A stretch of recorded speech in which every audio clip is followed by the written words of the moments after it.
আপনি নিজ যোগ্যতায় বসেননি, আপনাকে আমরা বসিয়েছি, আপনি আমাদের কথা শুনতে বাধ্য। চট্টগ্রাম বিশ্ববিদ্যালয়ে উপাচার্যকে তার কক্ষে তার আসন ঘিরে দাঁড়িয়ে এমন কথা বলেছেন শিক্ষার্থীরা। বিশ্ববিদ্যালয়ের অধ্যাদেশ অনুযায়ী উপাচার্য নিয়োগ হবার কথা সিনেটের মাধ্যমে। পরিবর্তিত পরিস্থিতিতে শিক্ষার্থীরা যদি সরকার প্রধান নিয়োগ দিতে পারেন তাহলে বিশ্ববিদ্যালয়ের উপাচার্য নিয়োগ দিলে কোনো সমস্যা তো হবার কথা না, তাই না?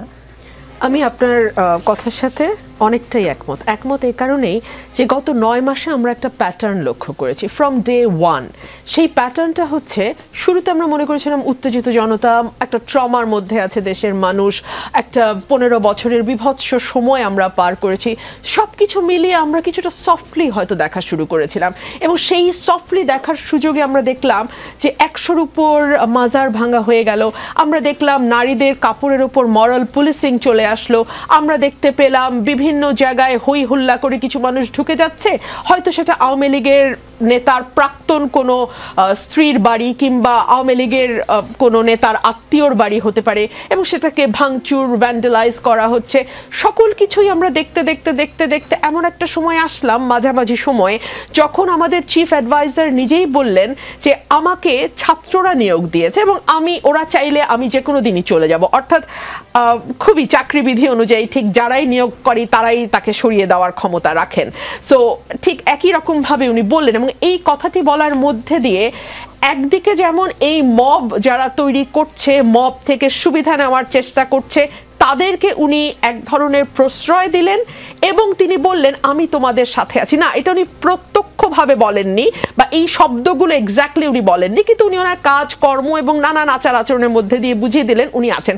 দেখুন, 32 নাম্বার ভাঙা হলো। আমি জানি এটা নিয়ে আজকে অনেকেই হয়তো আমার বিরুদ্ধে লাগলেও কিছু যায় আসে না। 32 নাম্বারটা 24-48 ঘন্টা ধরে ভাঙা, এটা বিভৎস রকম একটা মববাজি। এবং সেই সময় আপনার নিশ্চয়ই মনে আছে হিন্দি গান বাজানো, তার সঙ্গে নাচানাচি করা, সকল কিছুই হয়েছে।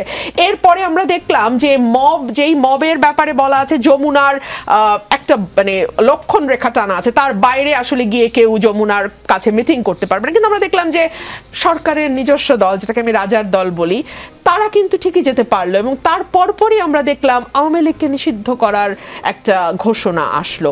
আপনি কিন্তু এই ঘটনাগুলোকে বিচ্ছিন্নভাবে দেখলে হবে না, ঘটনাগুলোর একটা প্যাটার্ন আছে। ঘটনাগুলো কিন্তু আপনাকে একটা মেসেজ দেওয়ার চেষ্টা করছে, যেই মেসেজটা গতকাল বা গত পরশু জামায়াতের আমির প্রথম দিলেন। তিনি বললেন এই আইন শৃঙ্খলা পরিস্থিতি নিয়ে তো আসলে নির্বাচন করা যায় না। আপনি নিশ্চয়ই জানেন যে বেশ কয়েকটি রাজনৈতিক দল এবং সেই সঙ্গে সরকারের একটা বড় অংশ চাইছে নির্বাচনটিকে যতদূর সম্ভব পিছিয়ে দেওয়া যায়। সো এই ধরনের আনরেস্ট যদি চলতে থাকে, এই ধরনের মবক্রেসি যদি চলতে থাকে, তাহলে তো সত্যি আমি নিজেই বলবো যে আসলে আমি বা কি করে গ্যারান্টি দেবো যে আমার ভোটগুলো আমার বাক্সে ঠিক মতো গিয়ে পড়বে। এরকম একটা অবস্থা খুবই ঠান্ডা মাথায় পরিকল্পিতভাবে তৈরি করা হচ্ছে, এবং আমি আপনাকে আজকে আগাম বলে রাখি এই সকল কিছুই হচ্ছে নির্বাচনকে পিছিয়ে দেওয়ার একটা চেষ্টা। আপনি দেখুন, কেবলমাত্র বিএনপি ছাড়া আর যত ক্রিয়াশীল রাজনৈতিক দল মাঠে আছে তাদের জন্য কিন্তু যত দেরি হয় ততই ভালো। কেন ভালো? এনসিপি মাত্র দলটা গোছাতে শুরু করেছে, গত 3 মাস বা 4 মাস হয়েছে তাদের বয়স, এবং তারা এখন যেই জায়গাগুলোতে যাচ্ছে, আমি তো দেখছি প্রতিদিনই মিডিয়াতে আসছে, ফেসবুকে আসছে, আমি দেখছি যে সাংবাদিক এবং ক্যামেরাম্যানদের আপ্রাণ একটা চেষ্টা আছে। নিকোল, আমি নিজে তো জনসভা করি, আমি সেই আপ্রাণ চেষ্টা বুঝি। সেটা হচ্ছে লোক কতটা বেশি দেখানো যায়। সো আপনি এমনভাবে ক্যামেরা অ্যাঙ্গেল করবেন, এমনভাবে ফোকাস দিবেন যাতে আপনার মনে হয় অগণিত মাথা, আসলে মাথা কিন্তু কিছুই না। ওই দূরে যে রিক্সাটি দাঁড়িয়ে আছে, ওই মানে লোকজনের শেষে ওই রিক্সাটিও দেখা যায়, ভ্যান গাড়িটিও দেখা যায়। সো যাই হোক, মিডিয়াও চেষ্টা করছে আপ্রাণ লোক দেখানোর, বাট ওখানে যারা উপস্থিত তাদের তো আর বুঝতে বাকি নাই যে দলের আসলে অবস্থা কি।